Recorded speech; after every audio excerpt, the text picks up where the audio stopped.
आगे बढ़ाते हुए कोर्स 502 का चैप्टर फर्स्ट कंप्लीट करने वाले हैं, क्योंकि इससे लास्ट जो वीडियो मैंने पोस्ट करी थी उसमें 502 का हमने फर्स्ट चैप्टर करा था, बट वो इनकम्प्लीट था। ठीक है, उसको हमने हाफ में ही छोड़ दिया था क्योंकि चैप्टर बहुत ज्यादा बड़ा था। इतना सारा एक साथ करना अच्छी बात नहीं है, क्योंकि दिमाग हमारा इतना ज्यादा ले नहीं पाएगा चीजें।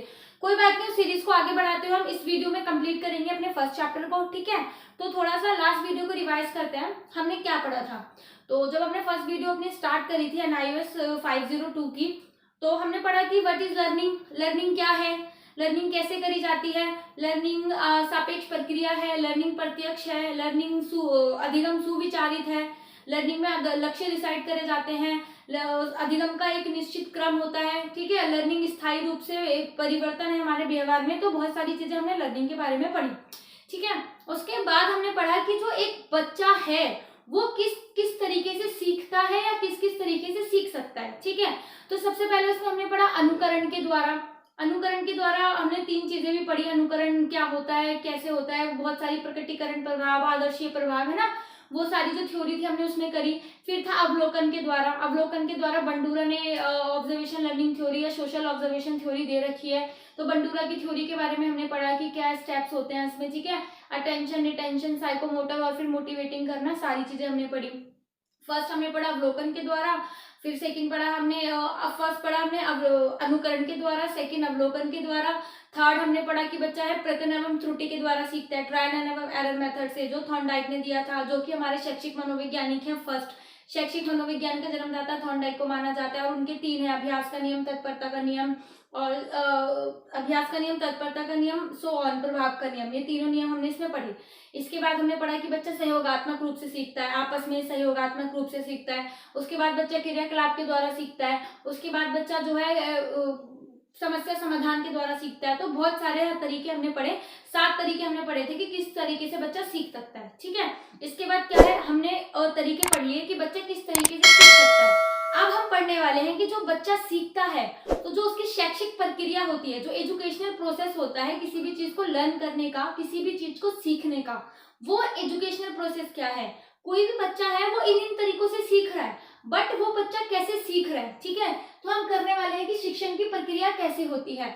जब भी हम किसी बच्चे को टीच करते हैं, देखो हम बाय बर्थ तो टीचर है नहीं, हमने बाय बर्थ तो किसी को पढ़ाना स्टार्ट करने दिया, हम भी तो कभी पहले स्टूडेंट थे, हमने भी तो चीजें सीखी। बट अभी क्या है, हमें ये जो चीजें देखनी है ना, हमें बच्चों के पर्सपेक्टिव से देखनी है, बच्चों के पॉइंट ऑफ व्यू से देखनी है। क्यों? क्योंकि हम एडल्ट हो चुके हैं, और शायद एडल्टों को तो ये लोग समझते हैं कोई जरूरत ही नहीं होती चीजों की, नीडों की। एडल्ट हो गया तो बस छोड़ दो, जैसा जो है इमोशन से खुद डील करेगा, अपनी प्रॉब्लम सॉल्विंग खुद करेगा, डिसीजन मेकिंग खुद लेगा, सब कुछ। बट सब कुछ बच्चों को प्रेफर करना है हमें। तो बेसिकली हम जो भी चैप्टर पढ़ेंगे ना, तो आप लोग अपने पर्सपेक्टिव से ना सोच के बच्चों को ध्यान में रखना, जिसमें आपको पढ़ाना है। 6 से 14 साल तक के बच्चों को आप दिमाग में रखना, तो आप ज्यादा अच्छे से चीजें ले पाओगे, क्योंकि आपने उनको पढ़ाना है, उनके पॉइंट ऑफ व्यू से सारी चीजें दी गई है, ना कि हमारे। ठीक है, तो सबसे पहले हमारी जब शिक्षण की प्रक्रिया स्टार्ट होती है, तो व्यवहार क्या है, मतलब लर्निंग क्या है। तो लर्निंग व्यवहार में स्थायी परिवर्तन है। ठीक है, जब भी हमारे व्यवहार में कोई भी स्थायी परिवर्तन होता है, तो हम उसको कहते हैं कि ये लर्निंग है। और ये सापेक्ष परिवर्तन भी होता है। ठीक है, दोनों ही होते हैं, सापेक्ष और स्थायी। मैं बता देती हूँ, मान लो कि मेरे किसी ने कुछ भी बात हुई है मेरे साथ, कुछ भी एक एग्जांपल ले लेते हैं। मान लो कोई नेक्स्ट टाइम साइकिल चला रहा है, कुछ प्रॉब्लम होगी, वो गिर गया। ठीक है, तो नेक्स्ट टाइम वो नहीं गिरेगा, उस चीज को ठीक कर लेगा जहां पे भी उसको प्रॉब्लम है। तो ये क्या है, ये स्थायी परिवर्तन है। उसने अपने बिहेव में, अपनी लर्निंग में स्थायी परिवर्तन कर लिया। बट हो सकता है कि मान लो जो उसने तरीका ढूंढा हो, जरूरी थोड़ी है वो सही हो, उसको और मॉडिफाई करने की जरूरत हो, उसको और अच्छा सीखने की जरूरत हो। तो इसको कहते हैं सापेक्ष, जिसमें और परिवर्तन किया जा सकता है। तो हम क्या कहते हैं, जो हमारी शिक्षण की प्रक्रिया होती है, जो भी बच्चों को टीच किया जाता है, जो भी बच्चों को सिखाया जाता है, जो भी बच्चों को लर्निंग दी जाती है, वो उनके व्यवहार में स्थायी या सापेक्ष परिवर्तन होता है। बच्चों से उसके व्यवहार में स्थायी या सापेक्ष परिवर्तन होता है। इतना तो आप लोग पढ़ते हुए आ रहे हो कि लर्निंग ये है, लर्निंग वो है, तो बहुत सारी चीजें जिसमें आपको पता चल गया होगा कि लर्निंग क्या है। तो लर्निंग क्या है, व्यवहार में हमारा सापेक्ष परिवर्तन है। ठीक है, इसी के साथ ही 2-3 पॉइंट्स दिए हैं इसमें कि शिक्षण की प्रक्रिया कैसे होती है, कि यदि अध्यापक केंद्रीय कक्षा अभ्यास को विद्यार्थी केंद्रित अभ्यास में बदल दे। मतलब बेसिकली यही कह रहा है कि जो टीचर सेंटर्ड एजुकेशन है ना, उसको अगर हम बच्चों की सेंटर्ड एजुकेशन कर दें तो ज्यादा अच्छे से होगा। ठीक है, फिर अब इसमें है अवलोकित व्यवहार। हमने लास्ट वीडियो में पढ़ा था कि बच्चा अवलोकन के द्वारा सीखता है ना। बच्चा किसी को ऑब्जर्व करता है, वैसी चीजें अपने माइंड में लाता है, फिर उसको करने की कोशिश करता है और उसके बाद अपने बिहेव में उसको मॉडिफाई कर लेता है, परमानेंट चेंज कर लेता है अपने अपने बिहेव में परमानेंट चेंज कर लेता है। ठीक है, तो अब हमने पढ़ना है कि जो अवलोकित व्यवहार होता है ना, मतलब ऑब्जर्वेशनल जो बिहेवियर होता है वो दो तरीके का होता है। ऑब्जर्वेशनल बिहेवियर जो है वो दो तरीके का हो सकता है। ठीक है, कैसे हो सकता है तो उसको हम पढ़ते हैं। पहला तो होता है प्राप्त किया गया व्यवहार, इसको इंग्लिश में बोलते हैं एलिसिटेड बिहेवियर, और निकाला गया व्यवहार इसको बोलते हैं एमिटेड बिहेवियर। ठीक है, मेरे पास हिंदी की बुक्स है, मैंने बच्चे बोलते हैं इंग्लिश में लिख दो, बट मेरे पास नहीं है बुक्स, इंग्लिश की बुक्स नहीं है, हिंदी की बुक्स है। बट उस टाइम पे मैंने टर्मिनोलॉजी हिंदी इंग्लिश दोनों में करी थी, तो मेरे पास जो वर्ड्स है मैं बता दूंगी वो इंग्लिश में। तो उस टाइम पे उस टाइम पे नहीं, जो बच्चा सीखता है ना, तो उसका अवलोकित व्यवहार होता है, ऑब्जर्वेशनल बिहेवियर होता है, वो दो तरीके का होता है, प्राप्त किया गया व्यवहार और निकाला गया व्यवहार। इसके आई थिंक मेरे ऐसे निकला गया व्यवहार होना चाहिए, क्योंकि अभी मैं आपको बताऊंगी ना ये क्या होता है, तो आपको भी लगेगा कि हाँ निकला गया व्यवहार होना चाहिए। सो फर्स्ट वन इसकी प्राप्त किया गया व्यवहार, कि प्राप्त किया गया मतलब जब हम ऑब्जर्वेशन करते हैं किसी भी चीज को तो दो तरीके के बिहेव आते हैं। फर्स्ट आता है प्राप्त किया गया व्यवहार, एक होता है निकला गया व्यवहार। देखो ये जो प्राप्त किया गया व्यवहार होता है ना, ये पूरी तरीके से कंट्रोल्ड होता है। ठीक है, कंट्रोल बिहेवियर होता है, इस पे जो है ऑब्जर्वेशन हमारे टाइम की हो सकती है, इसमें टाइम लिमिट होती है, मतलब एक्सेट्रा सारी चीजें इसमें होती है। ठीक है, प्राप्त किया गया व्यवहार में कि हम कंट्रोल इसमें होता है, ऑब्जर्वेशन हम अपने अकॉर्डिंग कर सकते हैं, जैसे करना चाहे उसको मॉडिफाई कर सकते हैं। बेसिकली हम जो क्या कर सकते हैं इसमें हमारी ऑब्जर्वेशन को मॉडिफाई कर सकते हैं, टाइम लिमिट भी दे सकते हैं। इसको हम कहते हैं elicit behaviour. Elicit behaviour means कि जो बिहेवियर हम चाहते हैं वो हम प्राप्त कर लेते हैं, जो बिहेवियर हम चाहते हैं वो हम प्राप्त कर लेते हैं या हम प्राप्त कर सकते हैं, वो होता है एलिसिट बिहेवियर या प्राप्त किया गया बिहेवियर। इसका मतलब क्या है कि मान लो आप गली में जा रहे हो, आपको एक बच्चे को भगाना है, आपको बोलना है कि यहाँ पे इसको भाग, अब आप उसको बोलोगे भाग, वो क्या भागेगा? नहीं भागेगा। बट आप उसको बोलोगे अगर तुमने यहाँ से लेकर यहाँ तक भागा तो मैं तुम्हें एक चॉकलेट दूंगी। ठीक है, आप यहाँ से लेकर यहाँ तक भागते हो तो मैं चॉकलेट दूंगी। अब बच्चा भागेगा, तो आप यही तो चाहते थे, आप यही चाहते थे ना कि बच्चा भागे, तो अब आप क्या कर रहे हो, उसको चॉकलेट दे रहे हो और बच्चा उस चॉकलेट के लालच के चक्कर में भाग रहा है। तो ये क्या है? प्राप्त किया गया व्यवहार है या एलिसिट बिहेवियर है, जिसको आप चाहते थे वो आपने कर लिया। ठीक है, जैसे कि ऐसे इसके बहुत सारे एग्जांपल्स हमारी डेली लाइफ में हो सकते हैं कि लाइक अगर आप देख रहे हो एक बच्चा बहुत अच्छा है पढ़ने में, तो आप उसको बोलो अगर तू अपने लास्ट फाइनल टर्म में अगर आप 95% लाते तो मैं आपको साइकिल गिफ्ट करूंगा। तो बच्चा क्या करेगा? अपने आप ही एफर्ट्स करेगा, आपको फिर कुछ करने की जरूरत नहीं है। बच्चा उस 95 के टारगेट को पूरा करने के लिए खुद ही एफर्ट्स करेगा, अच्छे से पढ़ाई करेगा, मॉक टेस्ट देगा, अच्छे से याद करेगा, और 95% आएंगे तो आप उसको साइकिल दोगे। ठीक है, तो ये क्या है? प्राप्त किया गया व्यवहार। आप बेसिकली क्या चाहते थे? 95% चाहते थे ना, तो ये आपका प्राप्त किया गया व्यवहार है, ये एलिसिट बिहेवियर है। ठीक है, जैसे कि मान लो क्या है अभी कोई मतलब मैं ही चाहती हूँ मेरी नौकरी लगे, तो मुझे क्या करना पड़ेगा? मुझे बहुत पढ़ना पड़ेगा, बहुत मेहनत करनी पड़ेगी। तो नौकरी नहीं लग रही, बट अगर नौकरी लग गई तो ये क्या होगा? प्राप्त किया गया व्यवहार है कि ये मैं चाहती थी इसलिए मैंने इसके लिए एफर्ट्स करे, तो ये क्या है? मेरा प्राप्त किया गया व्यवहार है, एलिसिट बिहेवियर है। इसमें बीच में कुछ ना कुछ चीज होती है जो हमें रखनी पड़ती है। मीन्स एक मीडियम आ रहा है, कोई ना कोई आप देख रहे हो ना, जैसे बच्चे को चॉकलेट दे रहे हो, उसको साइकिल दे रहे हो, मेरे को जॉब का लालच है, सैलरी का लालच है, वो चीजें हैं। तो बीच में कोई ना कोई एक मीडियम होता है जिसमें हम प्राप्त किया गया बिहेवियर प्राप्त कर सकते हैं। मतलब बीच में हमें किसी सहारे की जरूरत होती है, सहारे की। अब वो कुछ भी हो सकता है, कैश, नॉन कैश चीज या कुछ भी। तो इस जो सहारे का नाम है ना, इसको हम उद्दीपक बोलते हैं, स्टिमुलस। पढ़ते हुए आ रहे हो आप थ्योरीज में, अनुकूलन उद्दीपक, उद्दीपक, प्रतिरोधक, प्रतिकूल उद्दीपक, ये सारा पढ़ा है। तो यहाँ बेसिकली सहारे का नाम क्या है? उद्दीपक। अगर मैं उद्दीपक बोलती पहले ही तो दिमाग में कंफ्यूजन हो जाती, बट उद्दीपक यहाँ पे क्या है? सहारा, एक तरीके से सहारा देने वाला उद्दीपक है, स्टिमुलस है यहाँ पे। ठीक है, और सेकंड वन होता है निकाला गया व्यवहार। निकाला गया व्यवहार ये होता है एमिटेड बिहेवियर, ये बिल्कुल इससे अपोजिट होता है, इस पे कंट्रोल नहीं होता, वी कांट मॉडिफाई दिस, हम इसको मॉडिफाई भी नहीं कर सकते, अपने आप ही होता है, कुछ टाइम लिमिट नहीं पता हो तो 3 सेकंड में हो जाए, नहीं तो 3 साल में भी ना हो।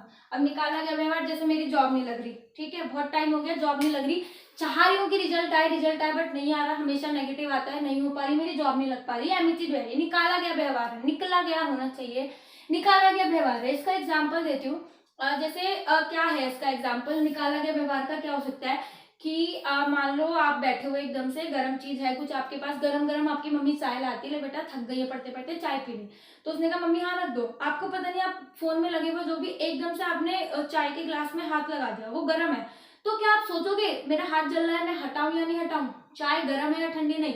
आपका तुरंत व्यवहार क्या होगा कि अगर आपने जैसे ही टच करा उसको एकदम से हटा लोगे, मतलब एकदम क्विक रिएक्शन ही होगा कि आप तुरंत इसको हटाओगे। तो ये क्या है, निकाला गया व्यवहार है। किसी भी सिचुएशन में सडनली बिना किसी का सहारा लिए एकदम से जो व्यवहार निकल करके आता है उसको हम निकाला गया व्यवहार बोलते हैं। इस पे हमारा कोई कंट्रोल नहीं होता, कभी भी कैसे भी निकल सकता है। मान लो कुछ लड़के जा रहे होते हैं, एकदम से कोई उनको टकरा दिया तो अपने आप ही ऑटोमेटिकली उनके मुंह से गाली निकल जाती है। अब उनको गाली के लिए प्रवोक थोड़ी करा, मैं तेरे को टक्कर मारूंगा तो तू मुझे गाली दे या समथिंग, ऐसे कुछ नहीं होता, सीधा गाली बकने लगते हैं लड़के नहीं, मतलब लड़के लड़के दोनों। अब कोई अपने ऊपर पर्टिकुलर बात मत लेना। तो ये क्या है, ये निकाला गया व्यवहार है कि अपने आप ही निकलता है। अब जैसे कि किसी को देखते ही कोई फ्रेंड है आपको पसंद नहीं है, आपको देखते मुंह सड़ने लगेगा, फिर आ गई, फिर बात करनी पड़ेगी, तो आपसे कुछ कह थोड़ी रहा है कोई ये करने के लिए, ये आपके अंदर गट फीलिंग है इतनी बढ़िया बढ़िया जो आप उसके लिए फील करते हो, अपने आप ही अंदर से आपकी भावनाएं बह रही है, अपने आप ही निकल रहा है। तो ये क्या गया, निकाला गया व्यवहार, इस पे हमारा कंट्रोल नहीं है। हमें कोई एक चाटा मारेगा पलट के दूसरा चाटा मार देंगे, ये एमिटेड बिहेवियर है, ठीक है, निकाला गया व्यवहार है, ठीक है। आई होप आपको डिफरेंस समझ में आया होगा कि what is elicit behaviour and what is emitted behaviour, ठीक है। तो अब उसके बाद इसके बाद आते हैं थोड़ा सा ये आपको नाम जाने पहचाने लग रहे होंगे, है ना।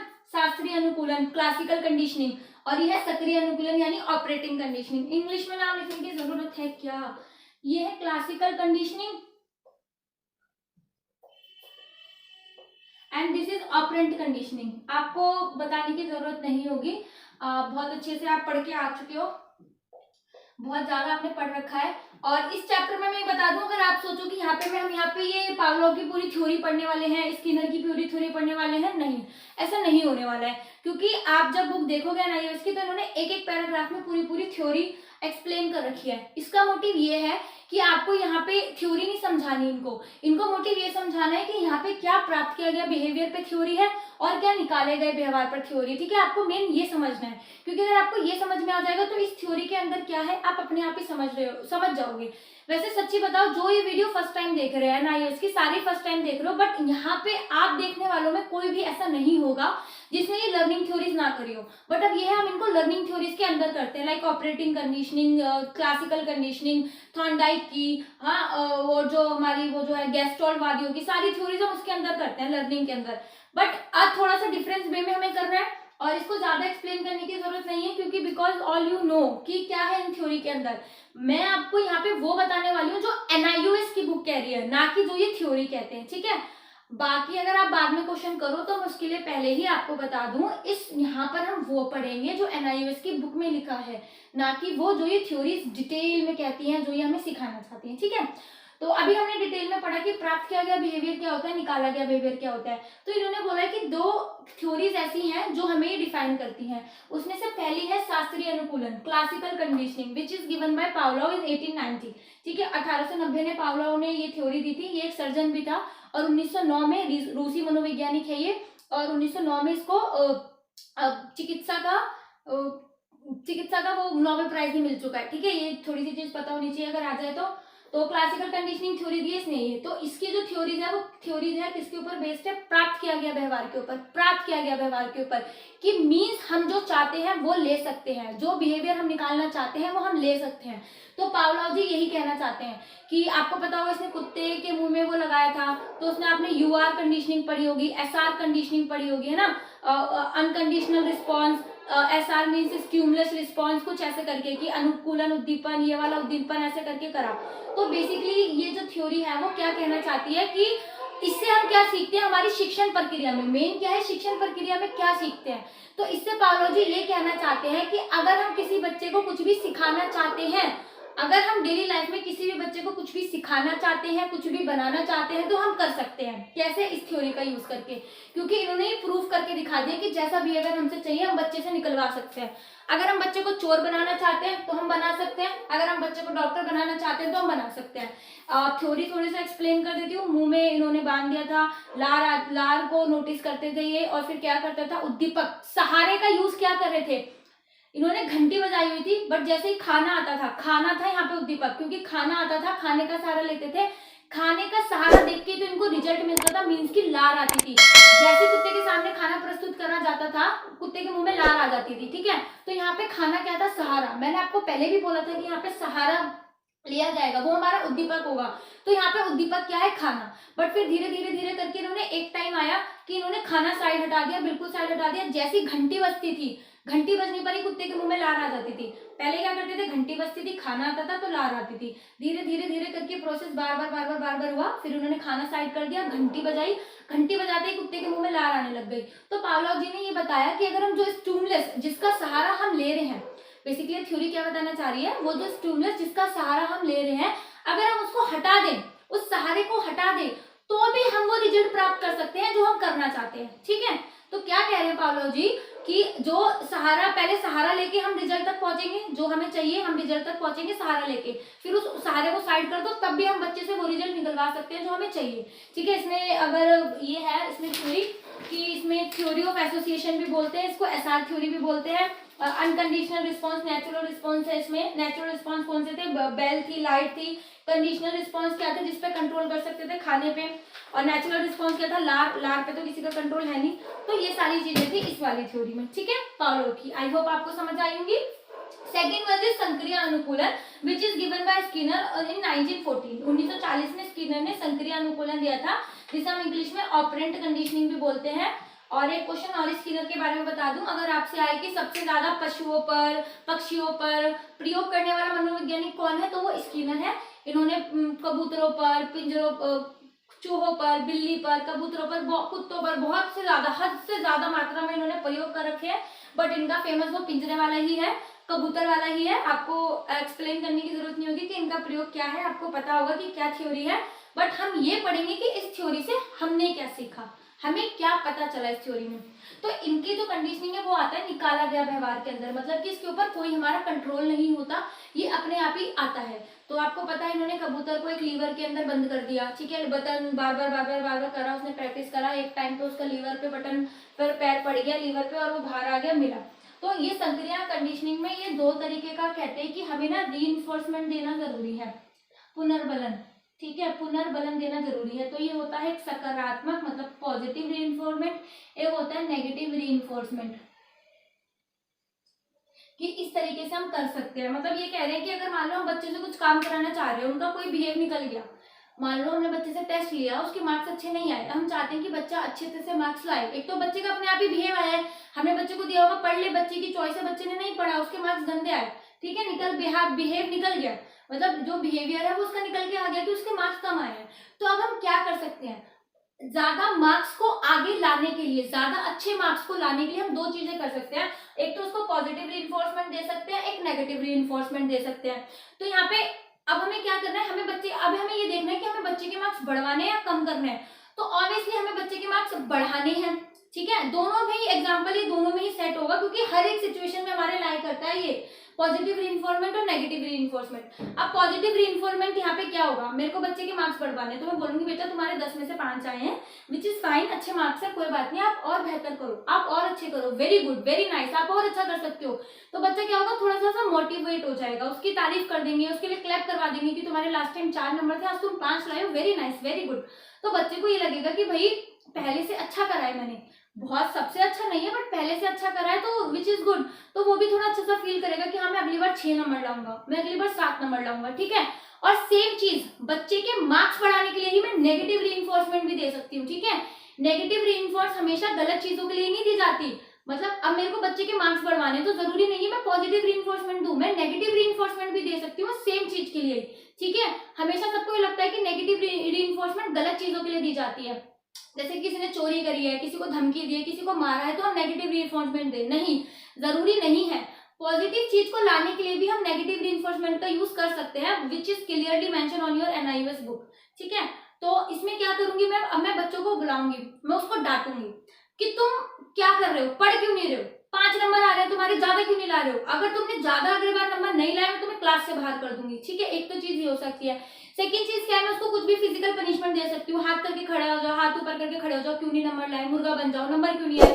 तो अगली बार क्या बच्चा खुद डर जाएगा कि मेरे कम नंबर आएंगे ना, तो भाई टीचर मेरे को पनिशमेंट दे रही है या टीचर मेरे को डांट रही है या सबके सामने मेरी इंसल्ट हो रही है, मुझे अच्छा नहीं लग रहा। एक चीज हो सकती है कि मैं उसको बोलूंगी अपने पेरेंट्स के साइन करा के लाओ, कि तुम्हें पढ़ना वढ़ना तो है नहीं, तुम पेरेंट्स के साइन करा के लाओ। तो ये क्या एग्जांपल है, ये है नेगेटिव रीइंफोर्समेंट के। वो दोनों ही सिचुएशंस में दी जा सकती है, ठीक है, किसी भी सिचुएशन में दोनों ही चीजें हम यूज कर सकते हैं। हो सकता है मैं बच्चों को ज्यादा देर तक क्लास में रोक लूं, तो बच्चे को ये लगेगा कि अगर अगली बार मैंने अच्छा नहीं करा तो मुझे फिर से क्लास में रुकना पड़ेगा देर तक, सारे बच्चे चले जाएंगे, मुझे रुकना पड़ेगा। तो वो क्या होगा, हम इस उद्दीपक को जो हमारा स्टिमुलस है उसको दूर करने के लिए ट्राई करेंगे। तो अगली बार बच्चा क्या है, खुद ही मेहनत करेगा काय के लिए, हमारे जो बिहेव जो हमने निकाला है उसको मॉडिफाई करने के लिए, क्योंकि हमारा तो कंट्रोल है नहीं, बट जो बच्चा कर रहा है उसका तो कंट्रोल है। तो ये सारी चीजें कुछ एग्जाम्पल है किसके हैं, पॉजिटिव रीइंफोर्समेंट और नेगेटिव रीइंफोर्समेंट। आई होप आपको समझ में आ गई होगी इनमें क्या डिफरेंस होता है। इसमें हम क्या कर सकते हैं, बच्चों को प्राइज दे सकते हैं, कुछ इनाम दे सकते हैं, उनकी तारीफ कर सकते हैं, क्लैपिंग करवा सकते हैं, या कुछ पोस्ट दे सकते हैं, मॉनिटर बना सकते हैं, या अच्छी बातें बोल सकते हैं। नेगेटिव रीइंफोर्समेंट क्या होता है, डांट सकते हैं, दंड दे सकते हैं, पनिशमेंट दे सकते हैं, कोई भी फिजिकल एक्टिविटी करा सकते हैं, देर तक क्लास में रोक सकते हैं, या थोड़ा सा लाउड बोल सकते हैं, या चिल्ला सकते हैं, या क्लास से अलग ले जाकर के कुछ कड़वी बातें बोल सकते हैं जो बच्चों को हर्ट करे, समथिंग। ये इनके एग्जाम्पल होते हैं, ठीक है। तो ये था हमारा कि हमारा अवलोकित व्यवहार क्या होता है, निकाला गया व्यवहार और प्राप्त किया गया व्यवहार क्या होता है, और इससे रिलेटेड जो थ्योरीज हैं वो क्या बोलती हैं, ठीक है। इसके बाद हमारा नेक्स्ट है संज्ञानात्मक विकास के लिए शिक्षण। संज्ञानात्मक यानी कि हमारा कॉग्निटिव डेवलपमेंट स्टार्ट हो रहा है अब। अभी तक हम लर्निंग के बारे में बात कर रहे थे, बट हम कॉग्निटिव डेवलपमेंट पढ़ेंगे बच्चों का, ठीक है। तो कॉग्निटिव डेवलपमेंट के जो पिताजी हैं हमारे, सबसे पहले पियाजे की थ्योरी आती है। आई नो आप सबने पियाजे की थ्योरी करी हुई है, तो यहाँ पे हम उसको डिस्कस भी नहीं करने वाले, क्योंकि पियाजे की थ्योरी क्या कह रही है इन्होंने ये नहीं बताया, बट पियाजे की थ्योरी में क्या क्या होता है इन्होंने वो बताया है।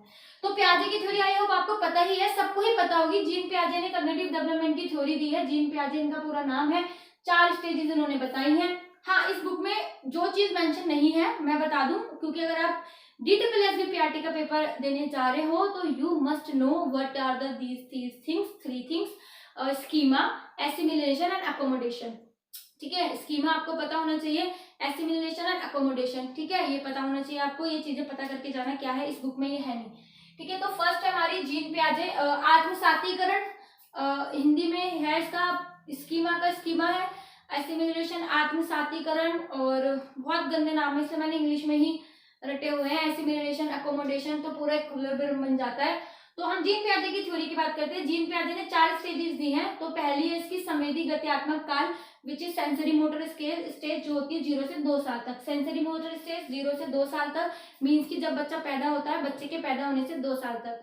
इसमें बच्चा, इसको सेंसरी मोटर स्टेज नाम क्यों दिया गया है, क्योंकि इसमें बच्चा अपनी सेंसेस से काम करता है, जो उसके सेंसेस होते हैं 5 सेंसेस, उनसे ही बात करता है। इसमें बच्चा हाथ चलाना, पैर चलाना, चीजें ऐसे करके पकड़ना, और उल्टा लेट जाना, और घुटने के बल ऐसे रेंग के चलने लगना, वो सारी चीजें बच्चा इसमें सीखता है। सेकंड आती है पूर्व संक्रियात्मक काल या प्री कंसोर्टियम स्टेज, या प्री कंक्रीट स्टेज भी बोलते हैं इसको इंग्लिश में, प्री कंक्रीट स्टेज, जो होती है 2 से 7 साल तक। ये स्टेज किसी भी बच्चे के डेवलपमेंट के लिए बहुत बहुत जरूरी है। ये मैंने अपनी प्रीवियस वीडियो में भी बोला हुआ है, ये स्टेज जो है बहुत ज्यादा जरूरी है किसी भी बच्चे के डेवलपमेंट के लिए। इसमें बहुत सारी चीजें होती हैं, ठीक है। फर्स्ट तो जो आपकी बुक में मेंशन है वो मैं बता देती हूँ, वो है conservation. Conservation in Hindi we call it संरक्षण, ठीक है। And second one is classification. Classification you all know which is वर्गीकरण, ठीक है। तो ये कुछ चीजें हैं जो इसमें बच्चा नहीं सीख पाता है, बट इस स्टेज में आते आते सीख लेता है। कंजर्वेशन क्या होता है, इसका सदाबहार वाला एक एग्जांपल है। क्या है एक एग्जांपल, सदाबहार है जो हर जगह की, मान लो एक मोटा ग्लास है, एक पतला ग्लास है, ठीक है। वो वही जूस अगर आप मोटे ग्लास में डालोगे तो बच्चा बोलेगा कि इसमें कम है, पर वही जूस अगर आप उसको डालोगे पतले ग्लास में तो बच्चा बोलेगा इसमें ज्यादा है। तो इसका क्या बोलते हैं, कंजर्वेशन या संरक्षण, क्योंकि इस स्टेज में, सेकंड स्टेज में बच्चे को इसकी समझ नहीं होती, ठीक है। ये इसका सदाबहार वाला आयतन है। बेसिकली एग्जाम्पल क्या बोलना चाहता है कि इस एज में बच्चे को क्षेत्रफल आयतन की माप नहीं होती, क्षेत्रफल आयतन का वो पता नहीं लगा सकता, क्योंकि वो चीजों को उसकी मेजरमेंट से नहीं देखता, वो उसको साइज से, आकार से जो उसको दिख रहा है वो देख रहा है। इसके और एग्जाम्पल क्या हो सकते हैं कि मान लो आपके पास मोती हैं, बहुत सारे मोती हैं। अब आप क्या करोगे कि उनको ग्रुप बना के रख दो, मतलब एक ग्रुप बना के रख दो, 1 2 3 ऊपर नीचे ऐसे करके बना के रख दो, और एक मोती होंगे जिनको आप फैला के रख दो। तो बच्चे भले ही वो बराबर है, उसमें भी 10 मोती है, उसमें भी 10 मोती है, बट बच्चा उस ज्यादा वाले को 10 वाले को बोलेगा कि इसमें ज्यादा है, और ऊपर नीचे ग्रुप वाले को बोलेगा नहीं, क्योंकि उसमें क्या है कि बच्चे को इसमें अभी कंजर्वेशन नहीं आया, संरक्षण नहीं आया। एक पॉइंट है जो इसमें मेंशन नहीं है, मैं आपको बता देती हूँ, रिवर्सिबिलिटी यानी पलटनीयता हिंदी में। रिवर्सिबिलिटी क्या होता है, अगर आप बच्चों को बताओगे कि घर से स्कूल की दूरी है 10 किलोमीटर, स्कूल से या घर से स्कूल की दूरी है 10 किलोमीटर, अगर आप बच्चे से पूछो स्कूल से घर की कितनी होगी, मतलब वही सेम चीज अगर आप उल्टे में पूछो तो बच्चा नहीं बता पाएगा, क्योंकि उसको अभी रिवर्सिबिलिटी का ज्ञान नहीं है। सीधे में वो चीज बता देगा, उल्टी में नहीं बता पाएगा। तभी बच्चे 1 to 100 काउंटिंग बहुत मजे से, बहुत आराम से लिख लेते हैं, बट 100 to 1 काउंटिंग करने में मोस्ट ऑफ द स्टूडेंट्स को बहुत ज्यादा प्रॉब्लम आती है। ठीक है। Second one is classification, which is वर्गीकरण। आपको पता है वर्गीकरण क्या है कि अगर सेम साइज की चीजें एक साथ लगाओ, सेम कलर की चीजें एक साथ करो, छोटी से बड़ी चीजें जाओ, बड़ी से छोटी चीजें आओ, तो बहुत सारे बच्चे डिफिकल्टी फेस करते हैं इसलिए इन चीजों में, क्योंकि इस एज में प्रॉब्लम होती है, बट इस एज में आके वो तुरंत कर लेते हैं। तो ये क्या होता है कि वो इस स्टेज से दूसरी स्टेज में आ गए हैं। ठीक है। आपको भी पता होगा कि तभी हमारे जो मैथ्स के चैप्टर होते हैं वो कभी गिनती से स्टार्ट नहीं होते, वो होते हैं छोटा बड़ा, लंबा ऊंचा, मोटा पतला, मीन्स की उल्टा विलोम शब्द टाइप, छोटा बड़ा, है ना, इससे ज्यादा क्या, इससे आगे क्या, इससे पीछे क्या, ये कुछ बेसिक कॉन्सेप्ट होते हैं मैथ्स के जो हमें बच्चों को पहले सिखाने चाहिए। ठीक है। थर्ड स्टेज है इसकी स्थूल संक्रियाकाल, जिसे हम वो मूत्र संक्रियात्मक अवस्था भी बोलते हैं ना, जैसे स्थूल या मूत्र, हाँ मूत्र बात वही है। प्री कंसेप्शन स्टेज और एक कंक्रीट स्टेज होती है। कंक्रीट स्टेज, इसमें बच्चों को बहुत सारी चीजें आ जाती हैं, इसमें बच्चे का रीजनिंग वाली स्किल का विकास होने लगता है और बहुत सारी चीजें, मीन्स की समझ लो ये इसके अपोजिट है। जो इस एज में बच्चों को नहीं आता वो इस एज में आके, स्टेज में आके फटाफट से बच्चों को सारी चीज आ जाता है, प्लस लॉजिकल रीजनिंग बच्चों की स्टार्ट हो जाती है, बच्चा क्वेश्चन पूछना स्टार्ट कर देता है, लॉजिकल रीजनिंग भी स्टार्ट हो जाती है। तो ये कुछ चीजें हैं जो आपकी बुक में दी हुई है। नेक्स्ट वन है औपचारिक संक्रियाकाल, फॉर्मल कंक्रीट स्टेज, ये पता ही है आपको। इसमें क्या होता है, एक तो अट्रैक्शन स्टार्ट हो जाता है बच्चों का एक दूसरे लिंग की तरफ, दूसरे लिंग की तरफ बच्चों का अट्रैक्शन स्टार्ट हो जाता है। सेकंड चीज जो बच्चा है लॉजिकल थिंकिंग इसकी चरम पर होती है यहाँ पे। ठीक है। लॉजिकल थिंकिंग बहुत करने लगता है, और यहाँ पे जो बच्चा है चीजें अमूर्त रूप से सीखता है। ठीक है। बच्चा जो है यहाँ पे चीजें मूर्त रूप से सीखता है थर्ड वाली स्टेज में, बस वो यहाँ पे अमूर्त रूप से सीखने लगता है फोर्थ में। यहाँ पे इमेजिनेशन स्किल जो है बच्चे की कमाल की होती है, क्या क्या चीजें सोच सकता है, हम खुद नहीं अब सोच सकते थे, हम भी सोचते थे कभी, बट इस एज में बच्चा इमेजिनेटिव चीजें बहुत ज्यादा सोचने लगता है, कल्पना शक्ति का बहुत ज्यादा विकास हो जाता है, बहुत बहुत चीजें सोच लेता है, बहुत ज्यादा सपने संजोने लगता है, और थोड़े से हमारी बॉडीज में चेंज होने लगते हैं, ये सारी चीजें आपको पता है। ठीक है। तो ये थोड़ी स्टेज दी हुई थी प्याजे की, जीन प्याजे की, मैंने थोड़ा थोड़ा हाईलाइट कर दिया इन थ्योरीज में क्या क्या गया है। ठीक है। Last but not the least, इसके बाद ये चैप्टर खत्म हो जाएगा, कुछ एक पेज में पॉइंट्स हैं वो आप पढ़ लेना, इतने इंपॉर्टेंट नहीं लगे कि मैं आपके साथ डिस्कस करूं। थोड़ी सी इन्होंने एक पैराग्राफ में, सिर्फ इतना सा एक पैराग्राफ है, अगर आप लोग भी एनआईएस की बुक में देखो तो लेव वाइगोत्स्की, यू नो लेव वाइगोत्स्की, इन्होंने क्या दिया, सोशल कल्चरल थ्योरी दी हुई है, आपको पता है। यस, इंग्लिश में नाम लेव वाइगोत्स्की और हिंदी में लेव वाइगोत्स्की, इन्होंने सोशल कल्चरल थ्योरी दी हुई है, आपको पता है। तो सोशल कल्चरल थ्योरी में इन्होंने दो चीजों पे बहुत ज्यादा फोकस करा है, बहुत ज्यादा, culture and language. Culture and language अगर ये किसी पे फोकस कर रहे हैं लेव वाइगोत्स्की, तो किस पे, कल्चर और लैंग्वेज पे, कि जो बच्चा सीखता है वो एक तो भाषा के द्वारा और कल्चर के थ्रू सीखता है, या लैंग्वेज के थ्रू और कल्चर के द्वारा सीखता है। आप ये कह सकते हो, मान लो बाई चांस कोई क्वेश्चन बन जाए पेपर में कि लेव वाइगोत्स्की ने अपनी थ्योरी में किसको इंपॉर्टेंस दी हुई है, तो किसको दी हुई है, कल्चरल एंड लैंग्वेज को। ठीक है। इनकी थ्योरी को सोशल कल्चरल थ्योरी दिया नाम बोला जाता है। अब देखो इनकी थ्योरी में बहुत कुछ भी है, जेडपीडी भी है ना, स्कैफोल्डिंग भी है, बट वो हम यहाँ पे डिस्कस नहीं करेंगे क्योंकि एनआईएस की बुक में वो मेंशन नहीं है। ठीक है, नहीं दिया हुआ। बट ये तीन चीजें हैं जो मैं बताऊंगी। इन्होंने क्या दिया है कि भाषा कितने प्रकार की होती है, इन्होंने ना बच्चे की भाषा की बात करी कि भाषा कितने प्रकार की होती है, तो उन्होंने बोला बच्चे के अंदर ना 3 भाषाएं होती है। मतलब जब बच्चा 0 से 3 ईयर का होता है ना, 0 से लेकर 3 साल का बच्चा, तो वो सामाजिक भाषा करता है, सामाजिक भाषा बोलता है।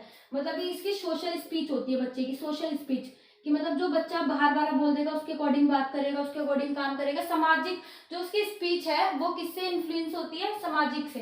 तो इन्होंने बस आप ये याद रखो कि इन्होंने 3 तरीके की भाषाएं दी हैं। पहली है सामाजिक भाषा जो 0 से 3 साल के बच्चे बोलते हैं, जिसे हम सोशल स्पीच बोलते हैं। फिर बच्चे की जो भाषा है वो अहम केंद्रित हो जाती है, खुद के ऊपर केंद्रित हो जाती है। ठीक है, अहम केंद्रित। तो अहम केंद्रित भाषा जो बच्चे बोलते हैं वो 3 से 7 साल के बच्चे बोलते हैं, अहम केंद्रित। फिर इसके बाद आती है अंदरूनी भाषा, जिसे हम इंटरनल स्पीच भी बोलते हैं।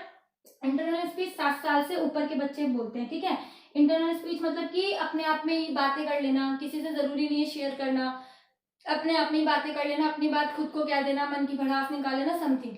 अब जो भी है कितना सच है क्या नहीं पता, बट लेओ वाइगोत्स्की ने 2 चीजों पे फोकस करा है, कल्चरल और लैंग्वेज पे। 3 तरीके की स्पीच दी है, सामाजिक भाषण 0 से 3, अहम केंद्रित भाषण 3 से 7, अंदरूनी भाषण 7 से ऊपर। इसमें एक पॉइंट मैं और ऐड करना चाहूंगी, बहुत इंपॉर्टेंट है, जो एक है ईगोसेंट्रिक स्पीच। ठीक है, ईगोसेंट्रिक स्पीच ये दी है जीन पियाजे ने। ठीक है, ये दी है जीन पियाजे ने, जीन पियाजे ने। ठीक है, ये आप अलग से कहीं लिख लेना कि ईगोसेंट्रिक स्पीच की बात करी जीन पियाजे ने। ये इंपॉर्टेंट क्यों है? क्योंकि जीन पियाजे ने सिर्फ एक ही तरीके की स्पीच दी है कि बच्चों में एक ही तरीके की स्पीच होती है, और वो कौन सी होती है? ईगोसेंट्रिक। वाइगोत्स्की ने 3 स्पीच की बात करी है, बट जीन पियाजे ने सिर्फ एक ही स्पीच की बात करी है, जो है ईगोसेंट्रिक स्पीच, और कोई भी एज मेंशन नहीं करी। अगर आप पूछो कि कौन से में बच्चे बोलते हैं, तो कोई एज मेंशन नहीं करी हुई, उसने बोला ईगोसेंट्रिक स्पीच होती है बच्चों में, जीन पियाजे ने बोला है। और आपको पता भी एक बहुत मोस्ट फेमस क्वेश्चन बनता है कि वाइगोत्स्की के भाषा पर ये विचार है और जीन पियाजे के भाषा पर ये विचार है, उनने ये भाषण दिया, इनमें ये भाषण दिया, तो आप किससे सहमत हो, क्या है क्या नहीं। एक बहुत फेमस क्वेश्चन भी है ना, अगर आपको पता हो, सीटेट में बहुत फेमस क्वेश्चन है वो उनका। तो बस यही बातें थी कुछ, ये थी शिक्षण की प्रक्रिया, व्यवहार कैसे चेंज होता है, व्यवहार क्या क्या होता है, उसके बाद कॉग्निटिव डेवलपमेंट के लिए 4 स्टेजेस हैं, उसके बाद जो सोशल कल्चरल थ्योरी दी है वो लेव वाइगोत्स्की ने दी है। ठीक है, आपको ये वीडियो कैसी लगी प्लीज कमेंट करके मेरे को बताओ।